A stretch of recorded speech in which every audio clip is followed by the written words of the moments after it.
गिरिडीह में डीसी कार्यालय में नशे में धुत पुलिस जवान ने जमकर हंगामा किया। बताया जा रहा है कि पहले वो कार्यालय परिसर के गेट के पास हंगामा कर रहा था, लेकिन इसके बाद डीसी कार्यालय तक जा पहुंचा। हालांकि सूचना मिलते ही सदर थाना प्रभारी पहुंचे और किसी तरह उसे काबू में लिया जा सका। दरअसल ये वाकया उस वक्त देखने को मिला जब भाजपा की ओर से डीसी को पाकिस्तानी और बांग्लादेशी नागरिकों के अवैध तरीके से रहने को लेकर एक ज्ञापन सौंपने बीजेपी कार्यकर्ता पहुंचे थे। उसी वक्त नशे में धुत ये जवान वहां पर हंगामा करने लगा।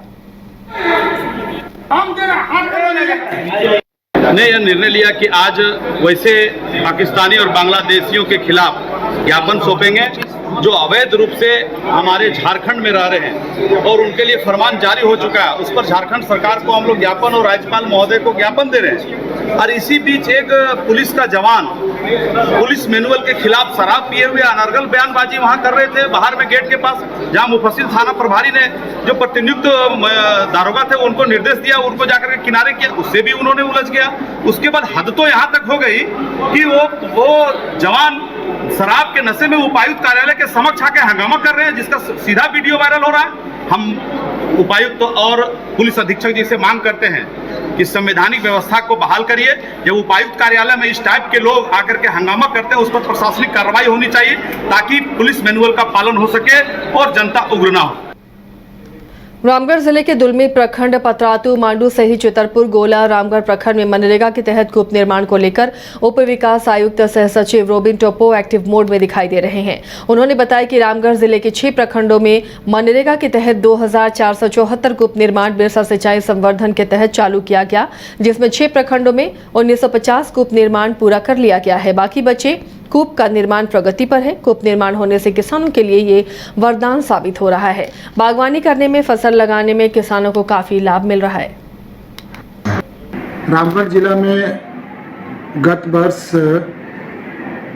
6 प्रखंड में 2474 कूप योजनाएं शुरू की गई थी, जो बिरसा सिंचाई कूप संवर्धन योजना के अंतर्गत चालू किया गया था।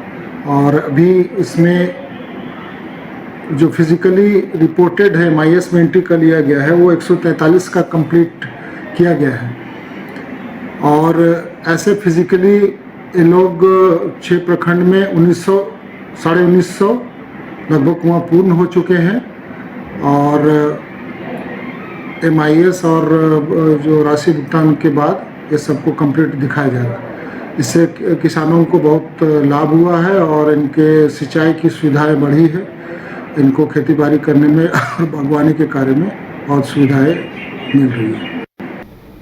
गिरिडीह में पाकिस्तानियों भारत छोड़ो नारे को बुलंद करते हुए प्रदेश भारतीय जनता पार्टी की तरफ से आक्रोश प्रदर्शन मार्च निकाला गया। यह मार्च पेपरवा टांड स्थित दुर्गा मंडप से आरंभ होकर उपायुक्त कार्यालय तक गया। इस आक्रोश प्रदर्शन मार्च में बीजेपी के जमुआ विधायक मंजू कुमारी और बगोदर विधायक नागेंद्र महतो के अलावा भारी संख्या में महिला और पुरुष कार्यकर्ता शामिल रहे।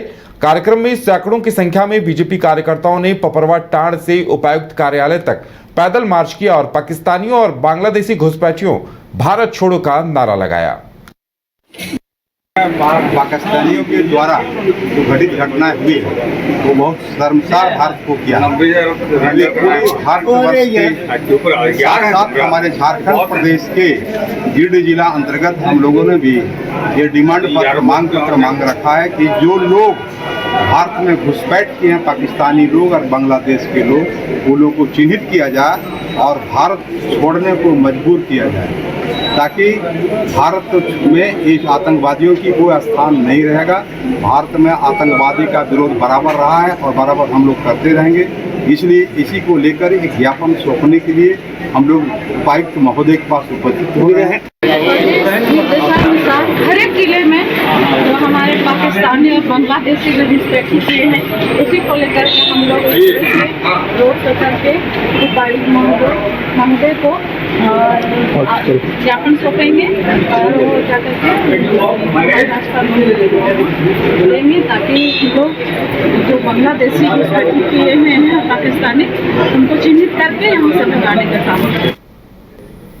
प्रधानमंत्री भारतीय जन औषधि परियोजना के अंतर्गत धनबाद के हीरापुर ज्ञान मुखर्जी रोड में जन औषधि केंद्र स्टोर का उद्घाटन विधायक राज सिन्हा ने फीता काट कर किया। उन्होंने कहा कि इस योजना के माध्यम से गरीब और मध्यम वर्गीय लोगों को बड़ी राहत मिलेगी। उन्होंने बताया कि पहले जो दवाइयां 200 से 250 रुपए में मिलती थी, वहीं अब इस केंद्र पर मात्र 20-25 रुपए में उपलब्ध होंगी। ये केंद्र प्रधानमंत्री नरेंद्र मोदी की जन कल्याणकारी सोच का परिणाम है, जिसका सीधा लाभ आम जनता को मिलेगा। जन औषधि केंद्र अपने माननीय प्रधानमंत्री जी का बहुत ही महत्वपूर्ण योजना है और ये आम लोगों को इससे काफ़ी राहत मिलती है। जो दवा 200-250 की होती है, यहाँ पे 22 रुपये 25 रुपये में इस प्रकार से। और जो कहा जाता है ना कि मोदी है तो मुमकिन है, तो इन्हीं सब बातों के लिए बताया जाता है। ये ब्रांडेड कंपनियाँ चीज़ वही हैं, लेकिन बड़े बड़े कंपनियों के ब्रांड का मुहर लग गया और उसका 50 गुना 100 गुना दाम बढ़ गया। तो आम लोगों को काफ़ी परेशानी होती है। जो गरीब लोग हैं उनको काफ़ी दिक्कत है। ये जन औषधि खुलने से लोगों को काफ़ी सुविधा होती है और लोग दिल से अपने प्रधानमंत्री जी को इसके लिए उनका अभिवादन करते हैं, वंदन करते हैं। ये सर जन औषधि स्टोर जो है अभी ऑल इंडिया में करीब 14,000 स्टोर कार्यरत हैं, जो फुल फ्लेज लोगों को सर्विस दे रहे हैं, सेवा दे रहे हैं। और इस साल इनका मिशन है हमारे यशस्वी प्रधानमंत्री जी का कि पूरे देश भर में कम से कम 2025 तक के लास्ट में 25,000 स्टोर ऑल इंडिया में हो और सारे लोगों को इसका लाभ मिले।